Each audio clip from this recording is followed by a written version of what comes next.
Now, the smartest guy with a bow tie in Chattanooga, Tennessee, David Toulis. It's humiliating to live in and to work in a city, Chattanooga, calling itself the Gig City, which has effectively a Beijing wall around itself to keep out the internet. That's what's happened with the city council, with only Demetrius Coonrod, the only no vote to the Airbnb short-term vacation rental district. She said no. I'm not sure if her reasons were as good as my reasons would have been had I been on the council, but she voted no, did the right thing, and everybody else, including the conservatives, voted for it. And the problem with the plan, the ordinance to regulate short-term vacation rentals that are created through networks on the internet is that you, in the map that was made, have an artificial and illegal district. The district is called the overlay map, allows some people to do Airbnb and forbids other people from doing the same. But the problem, as we're going to hear from Brian Peterson, is that there's a problem in how that distinction is made between the man on one side of the street and the man on the other. One can and one can't do Airbnb and create wealth from his house. And that is a house that he either lives in or has bought and prepared for the very purpose of generating cash flow, maybe even income from that property. Brian Peterson is here in the Chattanooga area and is a host through the Airbnb network. Brian, thanks for joining us. What did you get in the mail recently, Brian? David, thank you for having me. We received a letter notifying us that our home that we had purchased specifically for Airbnb was illegal to host as a short-term vacation rental. And they outlined the penalties that would ensue if we continued to operate the short-term vacation. Be specific. On a daily basis, while it was up on the internet, so up on Airbnbs where we were marketing our home, it would be anywhere from $30 to $50 a day penalty for having that up, continuing to have that up on Airbnb. What did you do when you received this letter, Brian? So, our first, we didn't understand the overlay. So the first thing we did, it was try to understand if we needed to get certain certificates with the city and county. As we pursued those things, we were notified that we were not in the overlay. So we pulled up to understand what that overlay was. And as a result, we reached out to our district representative, Carol Burrs, to try and understand how this decision came about. From our point of view, it seemed very arbitrary where this overlay had been applied. And from our perspective, it was anything from the Ridge on into downtown, St. Elmo's, North Shore, and anything behind the Ridge was excluded, which is where we have our home. Well, the home you're mentioning is a house. And do you live in that house, Brian, you and your family? We do not. This is a house that we specifically purchased for the purpose of hosting as Airbnb. So there's two types of short-term vacation rentals. There's those that are owner-occupied and those that are not owner-occupied, and we fell in the latter. Well, it sounds like you're doing what I suggest here, the Daily Tools Show at 927. Brian Peterson, ladies, divest national and invest local, obtain capital from selling off stock or shares or liquidating the 401k. Brian, where did you get the capital for your purchase? Well, ironically, we had a small house that came with the property that we originally purchased here, and so we had updated it. We were using it as an Airbnb. My daughter moved back into town, and so we took the money that we'd made from that original Airbnb there, and then we purchased this other house. And so it's an investment house, and the problem in the minds of some is that the fact that you don't live there and that it's always open for clients out of country, out of town, out-of-state clients, that disturbs some people. I say, well, that's just something wrong. It's a business, and you shouldn't be having a business in a residential neighborhood. Yeah, we ultimately, after 2.5 months, met with Carol Burrs as well as the city lawyer and a couple of other district representatives. There were 2 points that they made. One was, to me, driven by fear. So the argument around drug houses, party houses, human trafficking, which I pointed out could all be applied to hotels, and actually within Airbnb because of the the way you rank people and give feedback, you would be able to exclude them.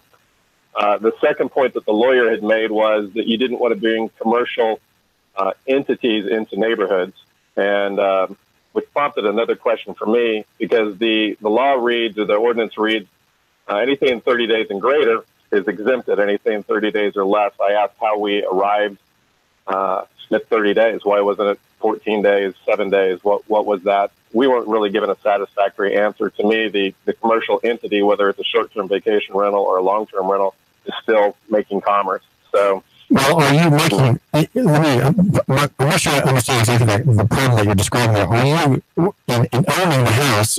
Are you doing it as an individual, as a corporation, as an LLC? As an individual. Okay, so you're an individual, the human being, a man, and you're identified in the Constitution as one of the free people of Tennessee. So you're not a corporation, and this is a house that you and your family own personally, and you're renting it out. So it seems to me that the city is saying that's commercial and prohibited. Is that right? That's how it was articulated to me. Where is the city's fault? How is the city's analysis either illegal, unjust, or untenable? Because I have my own analysis of how it's untenable. What do you see as the main weaknesses in the city's claims against you, Brian Peterson? Well, trying to follow the process. As a Christian, I'm instructed to follow the authority for the government for which I live. So we thought we will follow the process and ask questions and see what we can do. What was described to us on how they arrived at the overlay was that they wanted this to be a short-term, a one-year experiment, and that was their words, to determine whether or not the city of Chattanooga wanted to continue on a short-term vacation rental. A couple of things as we discussed that didn't really ring true was that the lawyer said, I asked, well, why didn't we just do the entire city? Because you're not getting the full demographics of, downtown might actually attract different people than people out in the Belleville area where we own our home. And the reasoning behind that was, well, we didn't want the full city to be in, because if we remove a right, then the fear of litigation. So, people that had a right then needed to be taken away from them. But then one of the council people pointed out that 80% of the short-term vacation rentals were in the overlay. So, part of that didn't really make sense to me, but I'm like, okay, so you took the vast majority, you've excluded a minority out of this.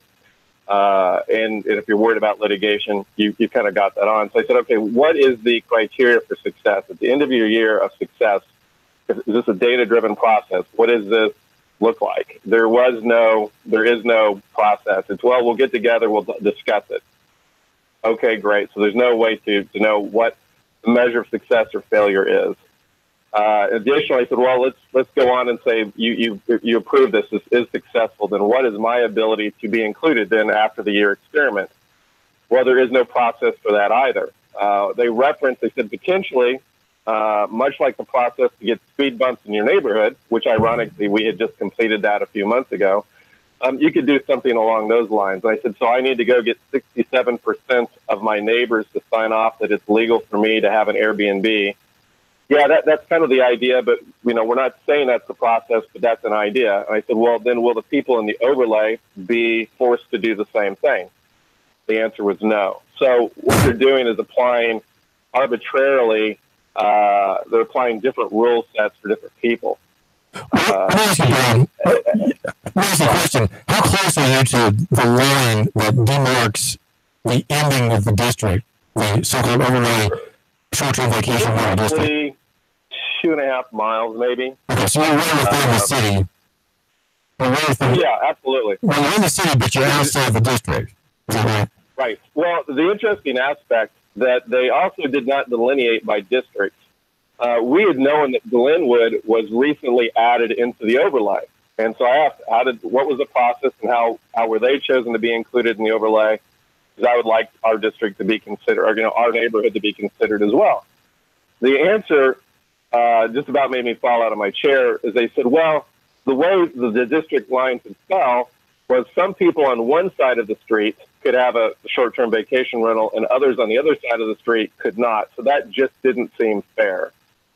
Why is I'm, that so I'm on the unfair? other side of the ridge, so I don't understand the application. So it's clearly driven by opinion, not by precedent. Let me ask you, Brian Peterson, Airbnb host, investor, how is it unjust that the map has the line going down the street on one side, a man or a family may have an Airbnb connection and make a profit on their house, and across the street, the family can't. Is that you're saying it's unjust? That's unfair? Well, they said it was unfair. That's why they included Glenwood. I agree with them. It is unfair. It's unfair that anybody in the city of Chattanooga and Hamilton County are treated differently, which is the premise of my issue. Is I'm a citizen of Chattanooga in Hamilton County. If these citizens have these rights, I should also have those rights. Well, you're exactly right, Brian Peterson, and I'm glad you put your finger on the problem there, and that is there are two that you're highlighting here in your story. Your demand, you were given a cease and desist letter, effectively, from Dale Williams' staff people in the Economic Development Office of Mayor Andy Burke, right? Mayor Andy Burke has this office, and it's in charge not of economic development, which you're all about, but preventing capitalization and preventing economic development. The problem is procedural due process. There's no process to obtain relief. You're out, you've been blackballed, you've got a mark on you, and there's nothing you can do to get that mark off, to make things right, to become, to come into the good graces of the city. And the second problem is you also highlight, I think correctly, Brian, and that is it's arbitrary and capricious. That line on the map, the very fact of the map, is an arbitrary and capricious act, and that is a very easy, it's a very low threshold for an ordinance or law. If it's arbitrary and capricious in making distinctions among rank people, then it simply can't stand. It simply will not stand Judge Jeff Atherton's court in Chancery or Pamela Fuller's bench in Chancery Court. It won't stand because it's clearly arbitrary and capricious. There's no way that you are different from the man in another house or a family in another house that can do Airbnb, Brian Peterson. Agree. Well, so you've put money into a house, you're investing in it, you are maintaining a relationship. Tell my listener a little bit about the ranking system and the internal regulation of all such platforms. Airbnb is just one of many. It's the most popular one and the most well known. How is it that vetting of residents or visitors, how does that really maintain safety and security in the neighborhood where that house is found? Sure, I appreciate that. It's one of the things that attracted us to try the Airbnb. As we had seen with long-term rentals, when people live there for a long time, there's a lot more wear and tear on the house. So what we wanted to try with Airbnb, and we found to be absolutely true, was people that come into your home, if they've been Airbnb consumers before, they get rankings based on cleanliness. Did they follow rules? There's an assortment of things that you can score them on a 1 to 5 scale, 5 being excellent and 1 being poor. Additionally, Airbnb will vet based on driver's license and a number of criteria to ensure that the person you're renting to is indeed the person you're renting to. So as the way the process works is someone rents the home. At the end of their stay, you're notified as the host, how did they do? So you can go through and make comments on any of the criteria and give would you rent to them again, or would you, thumbs down, would you not rent to them? Additionally, the consumer also gets to rate you as a host. So the motivation as a host is to make sure you have a clean, well-kept environment, that you've got a really nice house that people want to come to. The motivation for the guests that are staying is that they are also keeping the house clean. They're following the rules because they don't want to be excluded from other opportunities to use Airbnb. So you not only know who the person is, but there's also a feedback loop. It's blind. It's a double-blind feedback. So one cannot see the other's rank or evaluation until both evaluations have been put in. And how is the system benefit? How is this effectively a form of regulation that Carol Bowles can be proud of? explain the so what. So what? You have people rating each other. What is the effect of that system? Well, the argument that she had made, which to me was all around fear, whether it's human trafficking, drugs, party houses. If you do have an incident where you have somebody that is, and Airbnb also, by the way, gives you the ability to, if someone is breaking the rules during the course of the stay, you can contact them and have them removed from the home.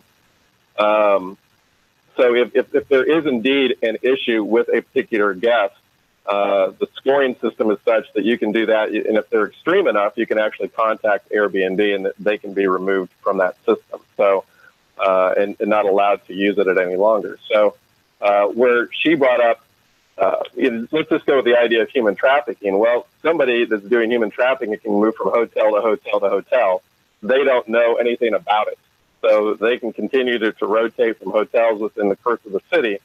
Where with the feedback loop on Airbnb, these people are going to be called out and highlighted. And as a host, you can use that as a reason not to accept them into your house.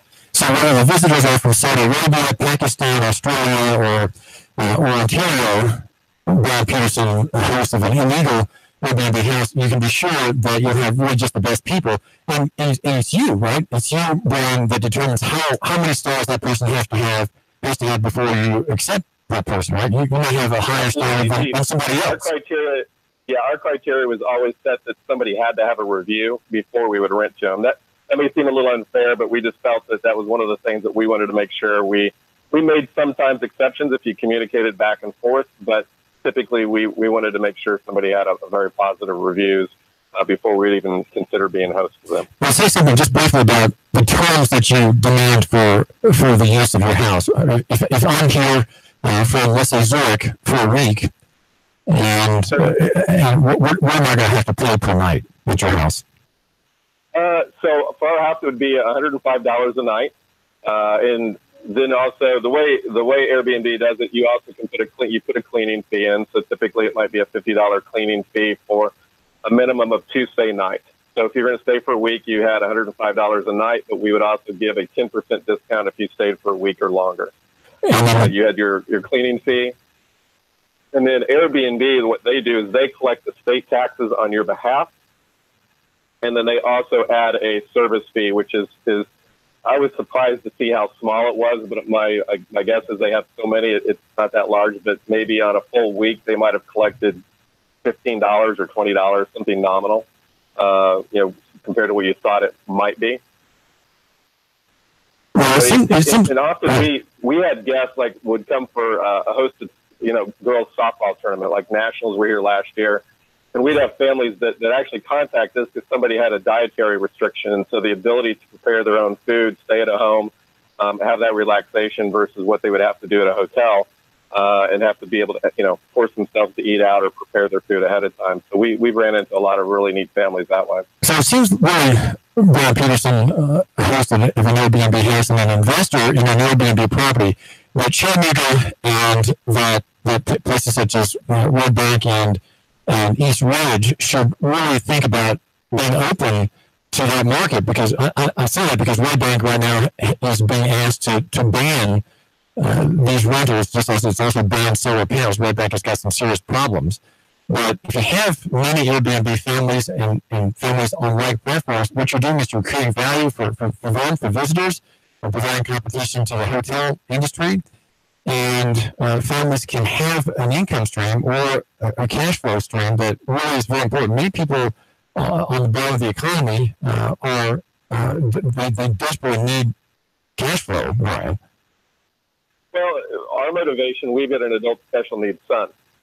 And our motivation is, I've got two daughters, and is that their spouses, when they get married, would never be in a financial deficit or be financially constrained by the fact that if something would happen to my wife and I, that they would have additional sources of income for savings. So that's been really our motivation behind looking at other opportunities such as Airbnb to generate external income. Well, Brian, my listener wants to know, he likes having heard from you. Give him your phone number in case he has guests coming into town and wants to make contact with you about your Airbnb, Brian Peterson. What's your number? Oh, my phone number is 317-752-5402. Well, listen, I really appreciate your contacting us. This is David Toulis, and we really like hearing from people like Brian Peterson and you, our listener. If you have problems, we want to discuss them. We want to air them. I think there are solutions. I'd say, Brian, your position, if you're sued by the city, is very good, and that is simply that the district is unconstitutional. It's unconstitutional and simply cannot be enforced. There are reasons to argue that the $50 fine rule, which the city says accrues every day of illegal operation, but that's also untenable. Listen, thank you for calling, Brian. Peterson lives in Airbnb, Peterson in Chattanooga, and being confronted for an illegal operation. He's not done anything wrong, and he's literally correct. Thanks to us, the radio. Everybody here, man, to the Big Tourist Show. 1970. I've got some wonderful, wonderful sponsors for you to hear about. 3, 2, 1. Chattanooga Radio. Digital FM 95.3 HD4. 92.7 FM's news. Now. 3 Cleveland construction workers were hospitalized after a flash fire at a work site. Reports say it was a gas fire that ignited when a worker used a cigarette lighter. The 3 injured men